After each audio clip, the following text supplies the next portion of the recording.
Sorpresa nella corsa al municipio di Fara di Soligo, Sana ed Dami Viviani, 35 anni, originaria del Marocco, si candida a sindaca con la civica Farra Futura, ma non fa mistero di essere iscritta alla Lega. Contraddizione con l'origine straniera? Assolutamente no, risponde ai cronisti.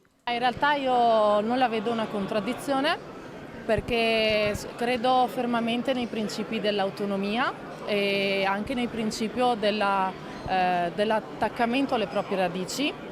E io ho origini contadine e quindi insomma vedo più cose in comune in realtà che cose insomma diverse da me, anche perché la Lega insomma ha fatto comunque un percorso di essere un po' al passo con i tempi e comunque sicuramente a livello regionale. Arrivata in Italia ad un anno, laureata in scienze politiche, si è stabilita per amore a Soligo, dove vive con il marito e una figlia piccola, e da mamma, dice, punta molto alle politiche per la famiglia, dal sostegno alla natalità all'aiuto agli anziani.